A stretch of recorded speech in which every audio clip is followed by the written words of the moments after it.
वृंदावन विहारी लाल की जय। राधा रानी की जय श्री गुरुदेव भगवान की जय। श्री राधे राधे।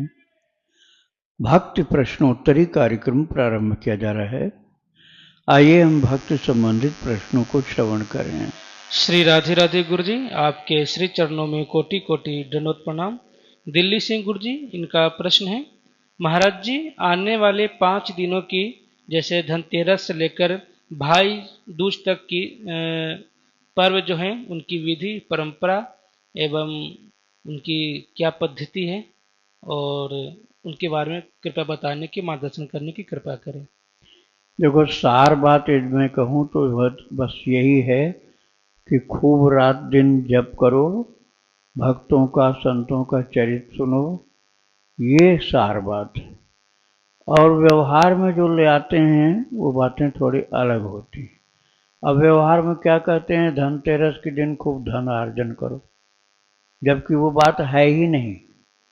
धनतेरस उसका नाम इसलिए है कि धन्वंतरि भगवान का जन्मदिन है।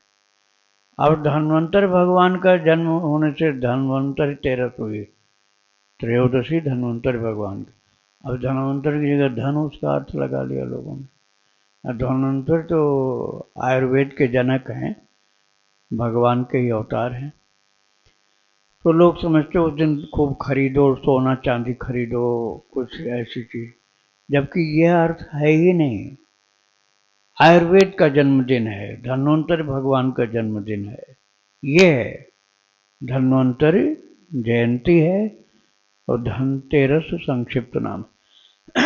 अगले दिन होता है, लोग बोलते हैं क्या, छोटी दिवाली। छोटी दिवाली वास्तव में नाम नहीं है, उसका नाम नरक चतुर्दशी। अब वो जो नहीं समझेगा तो कहेगा नरक जाना पड़ता होगा किसी को, यह नहीं है। उस दिन है नरकासुर का उद्धार भगवान ने किया। नरकासुर नाम का असुर था, उसका उद्धार भगवान ने किया, इसलिए नरक चतुर्दशी नाम। एक नाम और है हनुमत जयंती, हनुमान जी का जन्मदिन भी है, दीपावली के एक दिन पहले। और दीपावली जो है लक्ष्मी गणेश का पूजन और भगवान राम जी का अयोध्या आगमन, भगवान वामन और बलि जी महाराज का वैकुंठ गमन, ये कई त्योहार मिल करके बना है। और अगले दिन पड़ता है अन्नकूट। अन्नकूट का वास्तविक नाम है गोवर्धन पूजन, गोवर्धन पूजा है परिवार को। अब अन्नकूट इसलिए बोलते हैं, खूब ज़्यादा अनाज अर्थात अन्न पकवान का ढेर बनाया जाता है वितरण करने के लिए, भंडारा के लिए, इसे अन्नकूट नाम हो गया। हर प्रकार का खूब सुंदर से सुंदर व्यंजन बनाओ, भगवान को भोग लगाओ, 56 भोग कम से कम, खूब वितरण करो। गोवर्धन की शिला मिल जाए, पूजन कर लो। और गोवर्धन पहुंच सको तो गोवर्धन जी में जाके पूजन कर लो। तो गोवर्धन पूजन है, अन्नकूट बोलते हैं। अगले दिन है भैया दूज। भैया दूज का मतलब हो गया भगवान जो लक्ष्मी माता है ना, और राजा बलि, राजा बलि को लक्ष्मी मैया ने भैया कह दिया था। जब भगवान से मिलने गई थी तो उन्होंने बलि महाराज को भाई कहा। तो भाई और बहन का रिश्ता यद्यपि सगे भाई बहन नहीं है, लेकिन मान्यता के अनुसार भक्ति होती है, मान्यता से भक्ति बढ़ती है। तो भाई बहन का रिश्ता हो गया भक्तराज बलि और लक्ष्मी माता का। तो उनका यमुना में, यहाँ रिवाज है ब्रज में, यमुना में, और जहाँ आप हो वहाँ पर एक और भी है, सूर्य पुत्र यमुना मैया का और धर्मराज का, 2 त्यौहार होते हैं उस दिन। अब पहले तो हमने बता दिया जो। अब दूसरा ये है कि सूर्य पुत्री हैं यमुना जी और सूर्य पुत्र हैं यमराज। तो यमराज उन्हीं को धर्मराज बोलते हैं। तो धर्मराज और यमुना जी दोनों में परस्पर भाई बहन की प्रीति है, क्योंकि वही माता पिता एक ही हैं, सूर्य भगवान के पुत्र और पुत्री हैं। तो यदि यमुना जी में, चाहे वृंदावन में, चाहे मथुरा में, जहाँ आपको मिल जाए स्नान की जगह, भाई बहन के स्नान करने पर उनको यमुना जी के कारण से यमराज नहीं छू पाते, अर्थात वो नरक जाना उसका कैंसिल हो जाता है, वो नरक नहीं जाएगा वो प्राणी। भाई बहन हाथ पकड़ के स्नान करते हैं। ये हुई कर्मकांड की बातें। ज्यादा उत्तम ये कि आप खूब यमुना जी किनारे बैठ कर खूब रात दिन जप करो और स्मरण कर लो भाई बहन के, अपने भाई बहन के नहीं, भगवान के रिश्ते को स्मरण करके। और ठाकुर जी से आपका ऐसा कोई रिश्ता है तो और अच्छा रहेगा। तो ये सार बातें मैंने थोड़े में सुना दी। राधे राधे। पुनीता जी हैं गोरखपुर से, इनका प्रश्न है, दीक्षा लेने से पहले यदि मृत्यु हो जाए और दीक्षा के लिए गुरुदेव से निवेदन कर लिया हो और गुरुदेव ने उस प्रार्थना को स्वीकार कर दीक्षा के लिए हाँ कहा, और ऐसे में उस व्यक्ति का क्या होता है? उसके बहुत फायदा होगा, क्योंकि कलिकर एक पुनीत प्रतापा, मानस पुण्य होई नहीं पापा। उत्तरकांड में तुलसीदास जी ने लिखा है, कलयुग में मानसिक पुण्य का बड़ा जबरदस्त फल होता है। मन में सोच लिया, क्रिया में नहीं किया अभी, केवल मन में सोच लिया। मन में सोच लिया हमको दीक्षा लेनी, भजन करना, भक्ति करना, तो मन में आ गया वो, और मन में ठान लिया करना। अब शरीर नहीं करने लायक रहा, बीमार हो गए या मृत्यु हो गई, नहीं कर पाए, तो मन का तो सोचा हुआ था ही, मानस पुण्य होए नहीं पापा। ये कलयुग का प्रताप है, और योगों में लाभ नहीं होता था। कलिकर एक पुनीत प्रतापा, मानस पुण्य होए नहीं पापा। मन में किसी के लिए गंदा सोच लिया लेकिन किया नहीं उसके साथ गलत काम, कोई पाप नहीं लगेगा। कलयुग में कोई पाप नहीं। और युगों में ये था कि आपने मन से ही कुछ गलत काम सोच लिया, चाहे किया चाहे नहीं, दंड मिलेगा।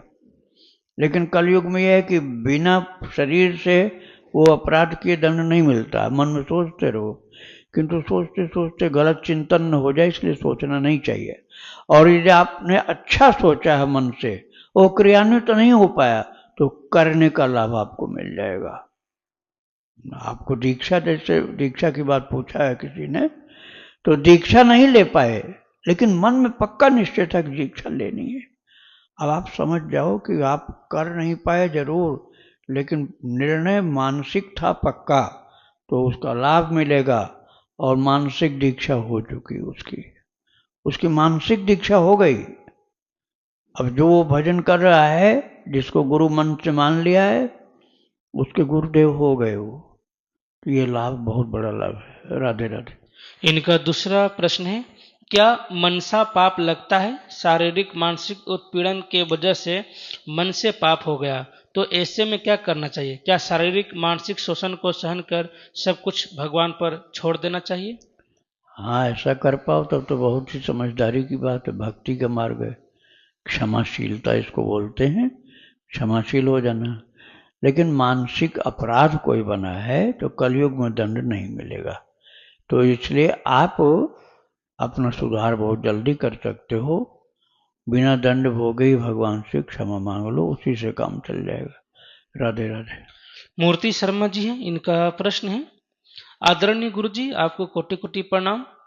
गुरु जी, मेरा दीक्षा मंत्र मेरे पति को ज्ञात हो गया है, क्या मुझे मंत्र जाप का फल अब नहीं मिलेगा?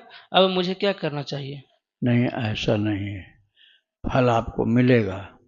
बस उनसे प्रार्थना कर लो कि आप किसी और को नहीं बताना कि मेरा दीक्षा मंत्र यह है, और आप गुप्त रखेंगे सावधानी से, तो पति को भी नहीं जानकारी हो सकती थी, लेकिन आपने सही ढंग से गोपनीयता का निर्वाह नहीं किया, नहीं तो पतिदेव को पता नहीं चलता।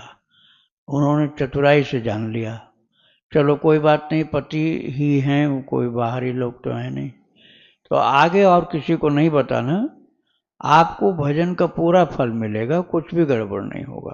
राधे राधे। इनका दूसरा प्रश्न है, गुरुदेव हम पति पत्नी की आयु 75 वर्ष के करीब है, ऐसे में कोई न कोई व्याधि बीमारी लगी ही रहती है।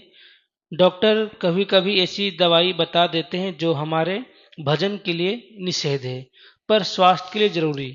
हम लहसुन प्याज तक का प्रयोग छोड़ चुके हैं और ऐसी स्थिति में हम क्या करें? देखो, प्रत्यक्ष जीव हिंसा जिसमें होती हो वही नहीं ग्रहण करना चाहिए।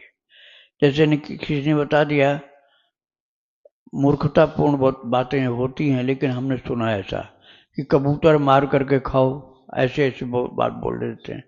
तो ऐसे जीव हिंसा वाली बात यदि है तो उसका उपचार वो गलत है, उस औषधि या उस उपचार को आप नहीं स्वीकार करो। लेकिन जो टैबलेट किसी फार्मेसी से, किसी कंपनी से बन के आ रही है, अब उसमें कौन सा केमिकल पड़ा है तो मालूम नहीं है। तो जानकारी यदि है कि इसमें नॉनवेज की चीज़ पड़ी है तो मत खाओ। अब नहीं जानकारी है आपको तो आपको दोष नहीं लगेगा।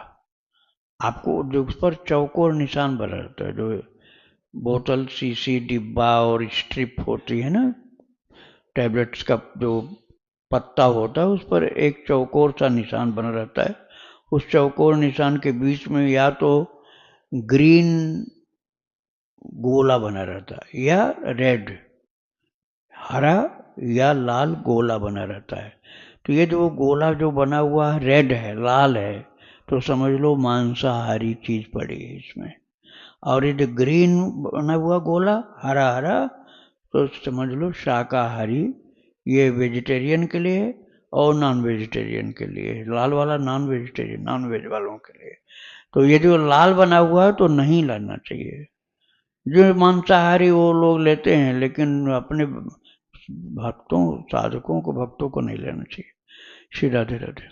इनका आखिरी प्रश्न है, गुरुजी जब मैं अस्वस्थ होती हूँ तो मेरा सारा ध्यान अपने शारीरिक कष्ट में चला जाता है, भगवान का नाम बहुत कम मुख पर आता है, जबकि स्वस्थ रहने पर फिर भी प्रयास रहता है कि प्रभु को याद करे, जबकि कहते हैं कि दुख में सुमिरन सब करे, सुख में करे न कोई। मैं क्या करूं कि कष्ट में भी सुख से ज्यादा प्रभु को याद आए और प्रभु की ऐसी कृपा हो कि अंत समय में प्रभु ध्यान में आ जाए। गुरु जी कृपया मार्गदर्शन करें। आप बस केवल माला जप ज़्यादा नहीं कर सकते हो, लेकिन धीमी आवाज में या मन मन में भगवान का नाम जप कर सकते हो। या एक बहुत प्यारी सी मनमोहिनी कोई ठाकुर जी की छवि जो आपको पसंद हो, वो अपने निकट में लगाओ। जहाँ आप ज़्यादा लेटते बैठते हो उस पर निगाह पड़े, ऐसी जगह होनी चाहिए। तो आप मन ही मन उनको प्रणाम करते रहो, मन ही मन उनसे बात करते रहो। जो बन जाए उतना नाम भी लेते रहो। काउंटर से बन जाए, काउंटर से माला से बन जाए, सुमिरनी से बन जाए, ऐसे नहीं बनता है तो जो कोई फालतू वार्ता करते हैं उनको हाथ जोड़ के कह दो, भैया हमें नहीं सुनना, हमें भजन करने दो। इसके बाद फिर कुछ नहीं बोलो। बोल सकते हो तो ये कह दो, कृपा करके आप जाइए, मेरे भजन में बाधा पड़ रही, और अच्छा रहेगा, वो चले जाएंगे। तो कुसंग से बचना है। तो जितना आप करोगे, पहले से भक्ति करते आ रहे हो ना, आखिर में ठाकुर जी संभालेंगे। एक जगह भगवान ने ऐसा कहा है। बात यह है ना कि गीता जी में तो ये कहा अंतकाल में स्मरण आना चाहिए। अंतकाले च मामेव स्मरण मुक्त्वा कलेवरम, 8वें अध्याय में। अंतकाले च मामेव स्मरण मुक्त्वा कलेवरम, यह प्रयाति त्यजन देहम स याति परमाम गतिम। भगवान ने कहा अंतकाल में जो मुझे स्मरण करता हुआ शरीर छोड़ देता है वो निश्चित ही मुझको ही प्राप्त हो जाता है। ये गीता जी के 8वें अध्याय में शब्द है। और एक सिद्धांत की बात भगवान ने वहां बताई, यम यम वाप स्मरण भावम त्यजत्यन्ते कलेवरम तम तमेवैति कौन्ते सदा तद्भाव भावित। इस सिद्धांत की बात प्रभु ने कहा कि जिस जिस चीज को स्मरण करता हुआ जो शरीर छोड़ता है उसी से रिलेटेड अगला जन्म उसका हो जाता है, उसी से संबंधित अगला जन्म होगा। तो इसलिए प्रभु सावधान कर रहे हैं कि मुझे स्मरण करता हुआ जो शरीर छोड़ेगा मुझ में मिल जाएगा या मेरे धाम को पहुंच जाएगा। किंतु एक भगवान ने कृपा वाली बात और कही है महारामायण में। भगवान ने कहा है यदि वातादि दोषेण मद्भक्तो माम ही विस्मरेत अहम स्मरामि मद्भक्तम नयामि परमाम गतिम। वात पित्त कफ ये तीन शरीर में विकार होते हैं, वात पित्त कफ, जिनसे बीमारियां होती हैं। मृत्यु काल में तीनों ही ज्यादा गड़बड़ हो जाते हैं, वात भी बढ़ जाता है, पित्त भी बढ़ जाता है, कफ भी बढ़ जाता है, सन्निपात जैसी अवस्था हो जाती है। तो उस समय बहुत व्याकुल रहता है प्राणी। तो भगवान कहते हैं यदि वातादि दोषेण मद भक्तो माम ही विस्मरेत, मेरा भक्त है लेकिन शरीर व्याधिग्रस्त हो गया, वायु प्रकोप तो हो गई, और कफ का भी प्रकोप हो गया, और वात पित्त का भी प्रकोप हो गया। अब प्रीति करें जो तीनों भाई उपजे सन्निपात दुखदाई। तो सन्निपात उत्पन्न हो जाएगा, उस समय बेचैन परेशान रहता है जीव। और भगवान करें मेरा भक्त था लेकिन शरीर की व्यथा से पीड़ित हो गया, तो माम ही विस्मरेत, वो मुझे भूल जाता है। तो कहते हैं यदि उसने जीवन भर भजन किया है तो अहम स्मरामि मद्भक्तम नयामि परमाम गतिम। तो उस समय जब वो मुझे भूल गया पीड़ा की अधिकता में, अहम स्मरामि मद्भक्तम, प्रभु कहते हैं मैं ही तब उसको याद करता हूं। वो मुझे नहीं याद कर पा रहा लेकिन उस समय मैं उसको याद करता हूं, और नयामि परमाम गतिम, उसको हाथ पकड़ के अपने धाम में ले जाता हूं मैं। ये विशेष कृपा की बात है। तो आप दिन रात जितना आपसे बन पाए खूब भजन करो, जीवन भर करो, लेकिन मृत्यु काल में ठाकुर जी संभालेंगे आपको, ये विश्वास रखो। श्री राधे राधे। ममता सोनी जी हैं जौनपुर से, इनका प्रश्न है गुरुजी हमारे सास ससुर का शरीर जब समाप्त हुआ था तो उनका क्रियाक्रम हम 3 दिन में ही कर दिए थे, तो ऐसे में उनकी सद्गति प्राप्ति हुई होगी?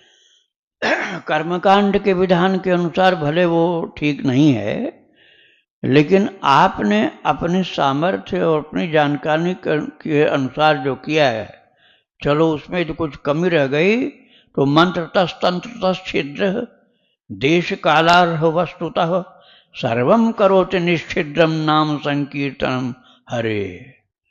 मंत्र तंत्र कर्मकांड साधना साधन इनमें जो कमी रह जाए, सर्वम करोति निश्छिद्रम नाम संकीर्तनम हरे, उन सारे दोषों का एकदम निवारण कर देता है भगवान का नाम संकीर्तन।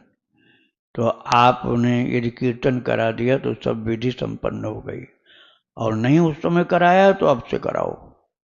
नाम संकीर्तन कम से कम 24 घंटे को कम से कम, और नशा पत्ता वाले एक भी नहीं होने चाहिए उसमें, या तो संत लोग हों, भक्त हों, या आप खुद घर के लोग करो, तो विधि संपन्न हो जाती, कोई विधि में कमी नहीं रह जाती। श्री राधे राधे।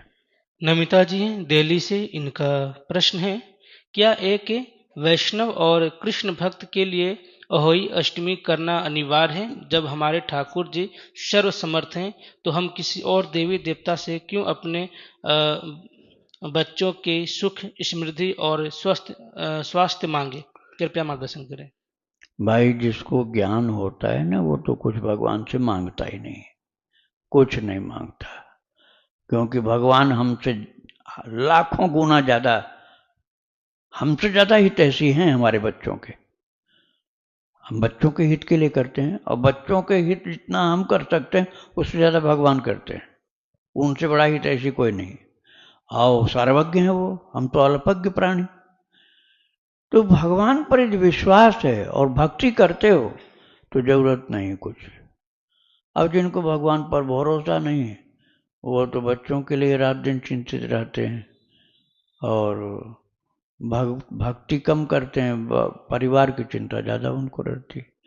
राधे राधे। इनका दूसरा प्रश्न है, गुरुदेव अगर मैं एक कृष्ण अनन्य भक्त होने के नाते कोई और व्रत या कर्मकांड नहीं करती तो क्या यह अपराध है? अपराध नहीं, बहुत अच्छा है ये, अनन्य होना ही चाहिए। सब देवी देवताओं की पूजा भक्ति नहीं करनी, अपने इष्ट देव की पूजा भक्ति में रात दिन लगे रहो, कोई अपराध नहीं लगेगा। अब तुम अपने भगवान की भी नहीं करो तब तो अपराध ही अपराध लगने लग जाएंगे। श्री राधे राधे।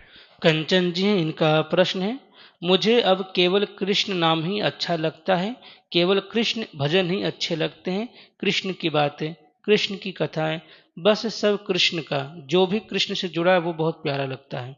माता रानी को भी देखती हूँ तो लगता है मेरे कन्हैया लहंगा पहनकर कैसे इतरा रहे हैं।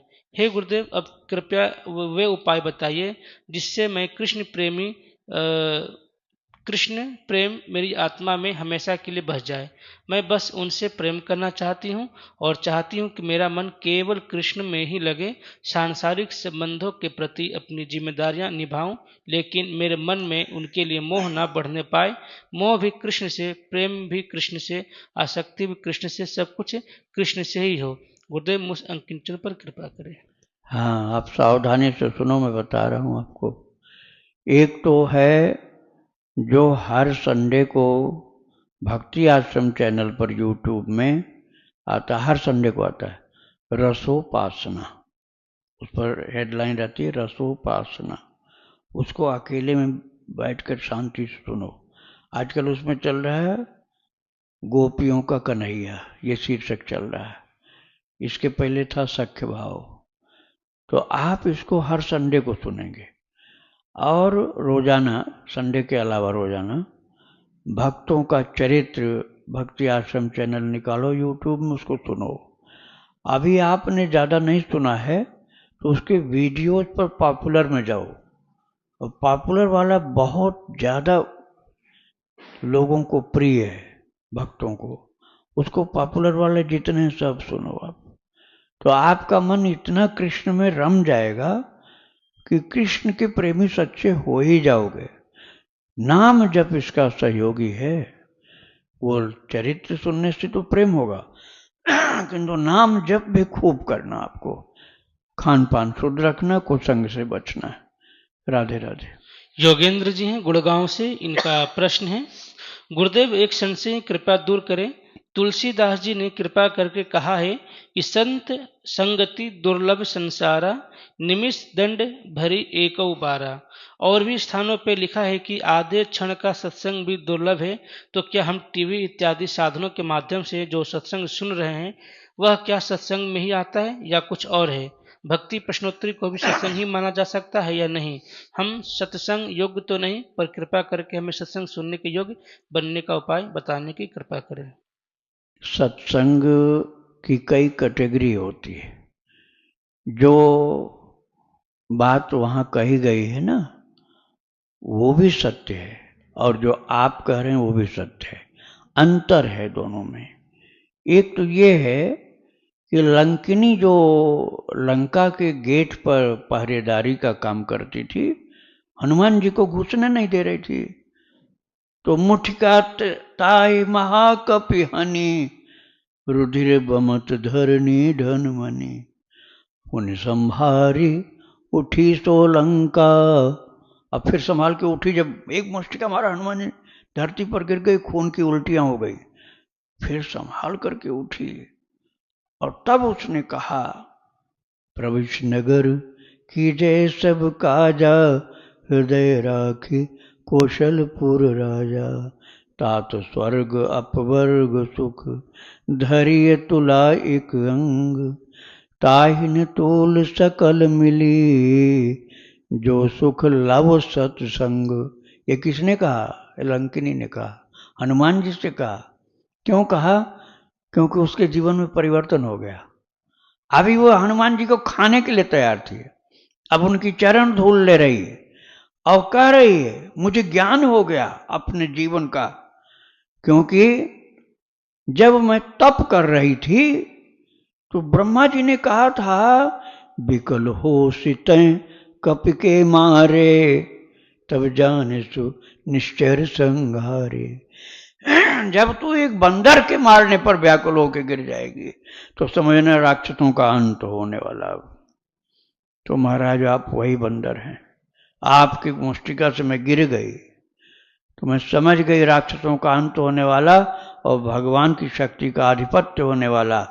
आपकी एक केवल मुष्टिका से मुझे ज्ञान हो गया, अज्ञान से मुक्त हो गई और ज्ञान की प्राप्ति हो गई। जो सुख लव सत्संग कहा गया, लव का मतलब होता है एक क्षण पलक गिरने पर का। उतने टाइम लगा था मुष्टिका प्रहार में। हनुमान जैसा महान संत, हनुमान जी जैसा कहाँ कोई मिल जाएगा जैसे। तो उनके स्पर्श मात्र से कल्याण हो गया। ये सत्संग बहुत ऊंची कैटेगरी का है। ऐसा कोई संत हो तो वो एक थप्पड़ भी मार दे तो दिशा बदल जाएगी जीवन की, लात मार दे तब भी, कृपा दृष्टि से देख लें तब भी। वो सत्संग होता है परम सिद्ध की महान शक्ति का। और जो सत्संग आप संतों का चरित्र, भक्तों का चरित्र ये आप सुनते हैं, ये कल्याण करता है, किंतु उतना पावरफुल नहीं होता है कि एक सेकंड में बदल दे आपको। हाँ, आप सावधानी से सुनो तो जीवन बदलता जाएगा और भक्ति में आपकी उन्नत होती जाएगी। ये कल्याणकारी है, किंतु अब सबकी कैटेगरी अलग अलग है।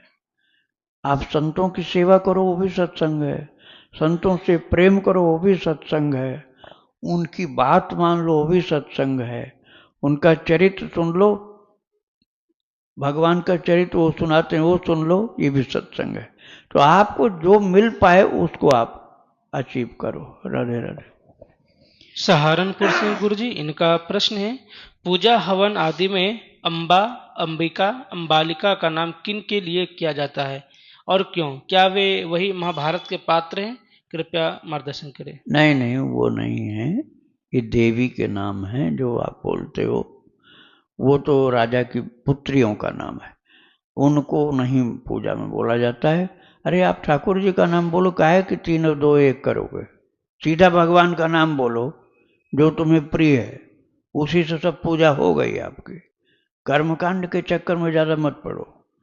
राधे राधे। राम सिंह जी जम्मू से, इनका प्रश्न है, हमारे यहाँ जम्मू में रामनवमी के दिन कन्या पूजन होता है और नवरात्रि के उपवास नवमी को खत्म होते हैं, तो क्या रामनवमी का व्रत होता है?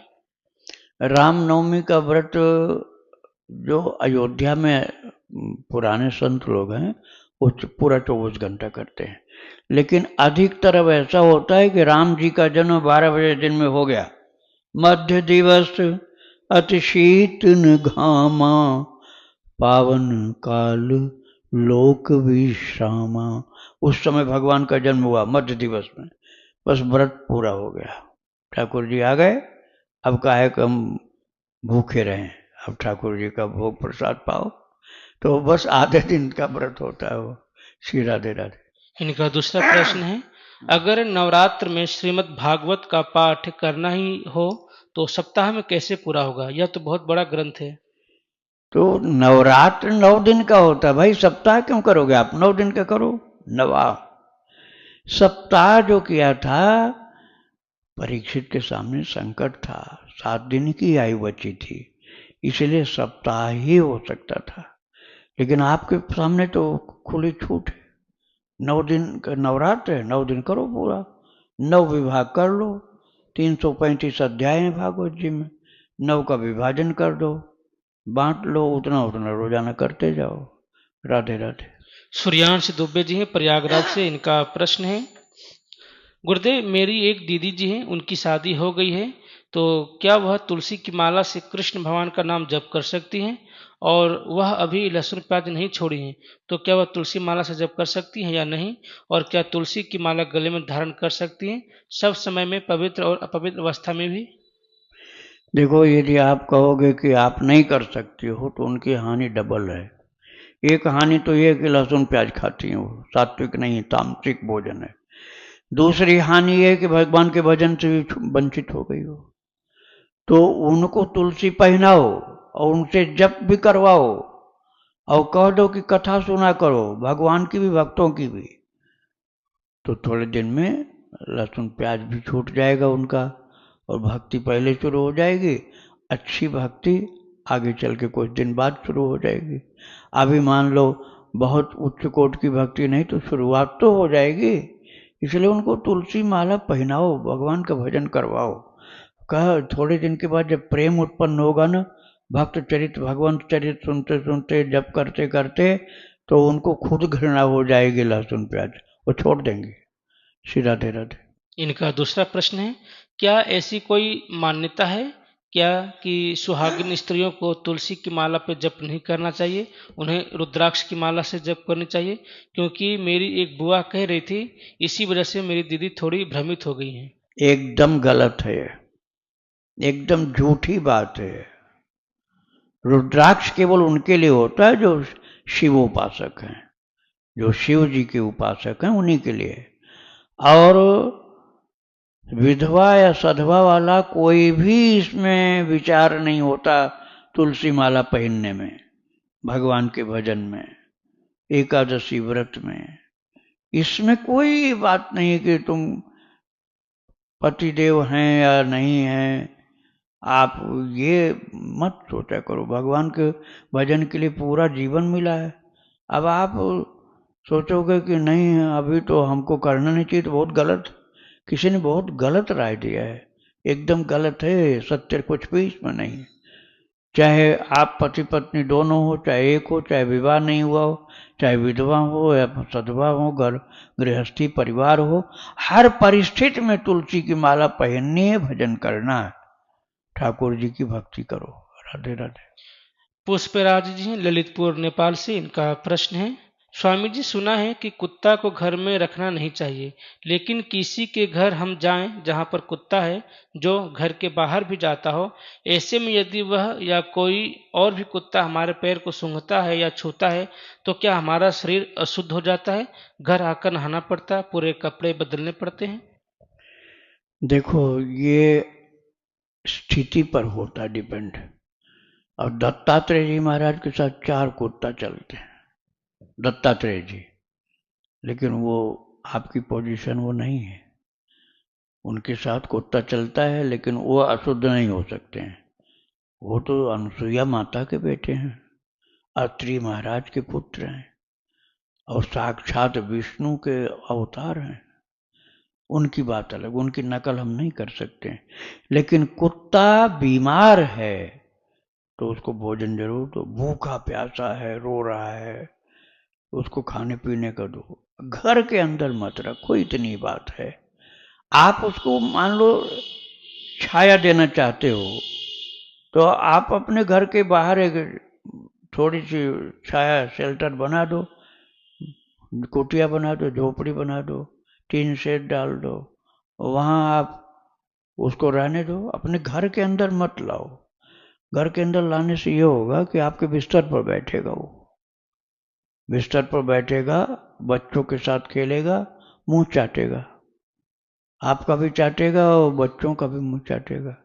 यहाँ तक कि ठाकुर जी को भी जाकर के चाट लेगा, सूंघ लेगा। अंदर आपके भगवान का मंदिर है, वहाँ नहीं पहुँचना चाहिए।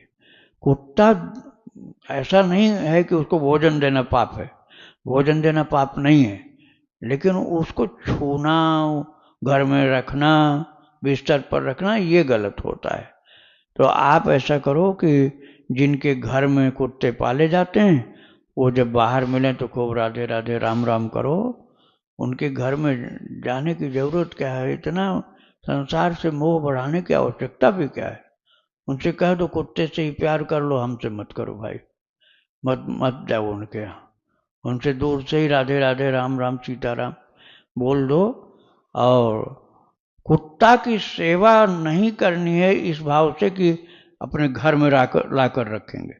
हाँ यदि वो बहुत पीड़ित है, मारा गया है, जीव जंतुओं ने परेशान किया है, नोच डाला उसको, तो आप उसको उठा करके लाओ, इलाज कराओ, अस्पताल में ले जाओ, घर के पास ला करके उसको उसका इलाज कराओ, इसमें दोष नहीं लगेगा।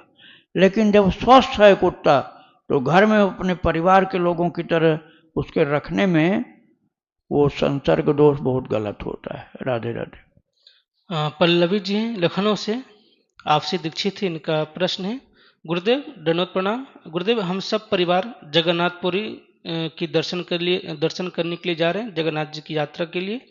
तो कृपया आप मार्गदर्शन करें कि जगन्नाथपुरी में जगन्नाथ जी के अलावा और क्या क्या दर्शनीय स्थल हैं, क्या क्या दर्शन करें, और उसके अलावा भी क्या क्या करें और क्या न करें, किन बातों का सावधानी रखें जिससे कि हमारी जगन्नाथपुरी की यात्रा सफल हो।